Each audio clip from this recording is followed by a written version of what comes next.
Welcome to the Tuesday Weekend, the podcast that will never ask if your bar has a blender. I'm Josh Hobson, and that guy over there is Nick Parkin. Nick, how was the slop slinging this weekend? Well, it's Halloween weekend, so it was insane, pretty much. Yes. I mean, there'll still be a nice Halloween night tomorrow, but when it's on a Tuesday or a Wednesday, that weekend previous is just going to be packed with people celebrating Halloween every night of the weekend. Even Sunday night, there was people out with costumes and stuff. On top of Halloween, this past weekend was Nevada Day, and that is the celebration of Nevada's inclusion into the Union. So absolutely, let's have a party. There was a big parade right down Carson Street, and downtown. It was really cool, and we got rocked that night. I mean, just people coming, like, I had to turn away the walk-in 10 top. Like, my dining room's not that big. I had so many big tables. Then thankfully the next night it was all 2s and 4s, and we only did a few more covers overall, but just it flowed so much better. Yeah. Anyway, this week we are continuing in our series of topics that are of great personal importance to me. Today we are discussing the margarita. We will look at what is in it and what is not in it. Then I'm going to try to make one.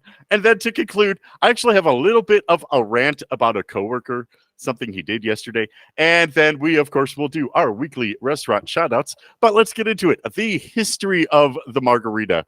And before I get into what I have written, Nick, you have a comment on trying to pin down the exact origin of the margarita. Yeah. And going through the history of this, which I didn't think would be that difficult. I mean, as a side note, for example, the Caesar salad was actually invented in Tijuana at a restaurant called Caesar's. That's easy. That's easy. This is not. This is basically like trying to find El Dorado, the city of gold that Cortez looked for 50 years and no one's ever found. As near as I can tell, the margarita was invented in the 1930s to 1940s. In that kind of decade is when it really became known around the world. It was probably around a lot longer than that. It was probably being made in a bar back in the 20s. And it was like, oh yeah, this guy makes a really good little cocktail. Another bartender picked it up. Another bartender picked it up. It spreads like that. So we've got a few starting points. The first written version of what a margarita would be is called a picador, and it was in a British cocktail book. It was in the Café Royal cocktail book by Billy Tarling, and it has the exact ingredients of a margarita. So obviously they heard about it. I'm not saying there was a whole lot of tequila in England at the time. England, that's quite an export for that. Yeah, and also the only tequila that was really being marketed and going around was Jose Cuervo at the time. Sure. At least outside of Mexico. I mean, of course, in Mexico, it's like Scotch in Scotland. There's a million of them. Oh, of course. And that is exactly what it is. I mean, it's ounce tequila, half-ounce Cointreau, half-ounce lime juice. So that is the ingredient for a margarita. That is it. Well, so when I was looking into it, I had a lot of signs pointing back to, prohibition, and in particular, a cocktail, but really it's kind of a family of cocktails called the Daisy, Correct. Which is a base liquor sweetened with a liqueur or a cordial and then finished with citrus. And that's the key right there to it being the margarita as part of the Daisy family, is that it is sweetened with a cordial or a liqueur. Yes. That is where all the sweetened triple sec or Cointreau, I prefer Cointreau, but that is where your sweetness in a margarita comes from. It's not supposed to come from a syrup or a juice or anything else. That is where it comes from. Continuing on in the history of this, there's like 3 that I've got that I think are pretty legit. And there's a 4th that I'm going to add on that ties into it that is also added as one of the inventors of the margarita. So you've also got the whole thing called a tequila sour. Mm-hmm. The difference in that is it has a syrup instead of a liqueur as a sweetener. That's why it's called a sour. Now, the couple of places we've got that invented, supposedly again, the margarita, you've got the Place Bar, which is kind of in between Rosarita and Ensenada. And there's really not a lot there. I've driven by it before. I've been down in that part of the country, and it's right there. That is supposedly done by Francisco Morales. was the one who worked at the Tommy's Place bar, which is right there in the middle of kind of nowhere. You've got Hobson's, which I have been to in Ensenada, that claims to be the bar that invented the margarita right there in the late 30s, early 40s. I've had margaritas there, and that is exactly what you watch them make them. It's lime juice, triple sec, actually Cointreau there, and tequila. Now, when they invented it, they used something called, instead of the Cointreau, they used something called Dandia, which is it's a shrub. A shrub is a flavored liqueur where you flavor it by putting plants in it, basically, is how it goes. And Dandia is now considered, Cointreau is considered the closest thing to Dandia because no one makes Dandia anymore. Gotcha. Not since at least the 30s or 40s. Now, there's also the American side, which is going to go with a place called Tail o' the Cock, which I'm sure you could name a bar now, that, and they would just be fantastic. But in certain towns, that will be just fine. Yeah, in a small town, it'll be great. It'll be fantastic. In that version, you have a guy named Johnny Durlesser, who is known as creating the margarita. And this is in like the 40s at that restaurant, which would be precise, at least as a timeline, even though there's people saying that he created it before, in like 1936. The restaurant didn't open until 1939. So he probably heard about it and made it. Sure. And that one's probably right up there as well. And then there is a very famous socialite back in the basically 30s to 60s named Margaret Sames or Sames. And she was the one who was supposed to have invented it at a Christmas party in Acapulco in the 60s. Oh. So that's 30 years later. But she was a good friend of Johnny Durlesser, who was the guy who created it here in America, so to speak.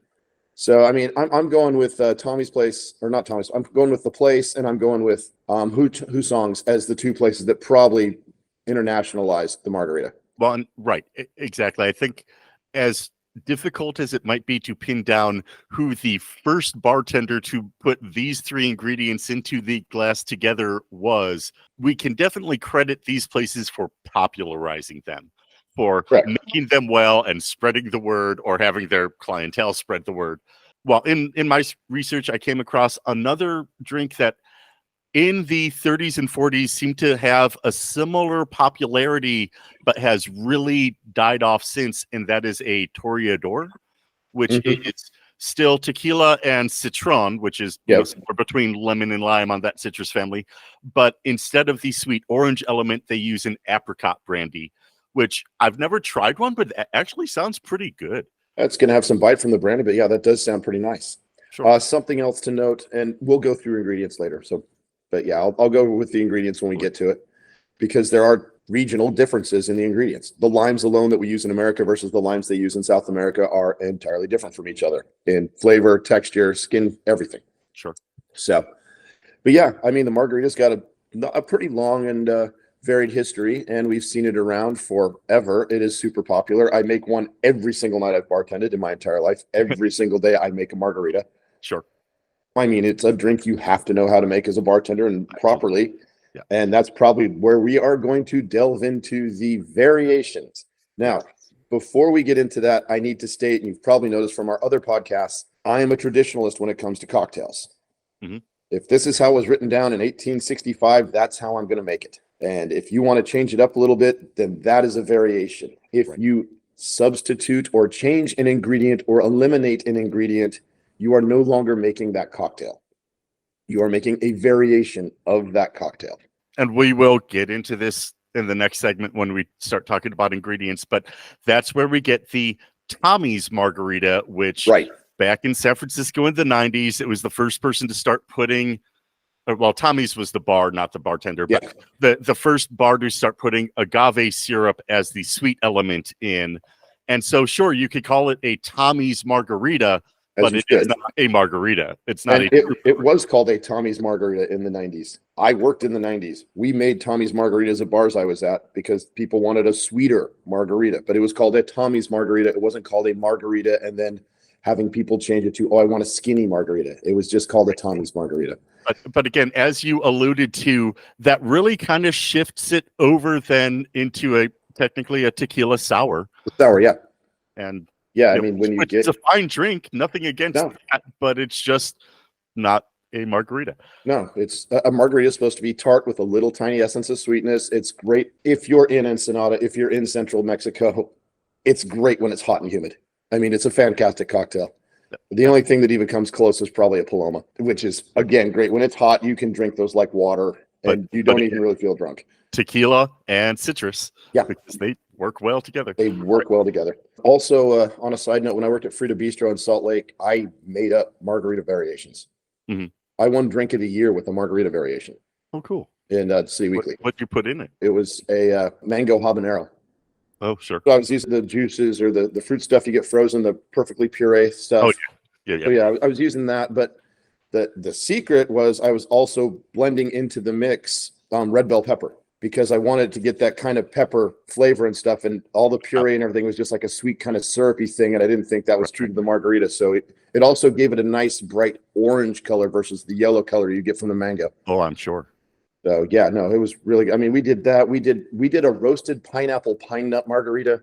There's so much you can do with margaritas, but you've just got to remember, you can't come in and say, I want the margarita. Oh no, I want the orange one. They have names. There's variations.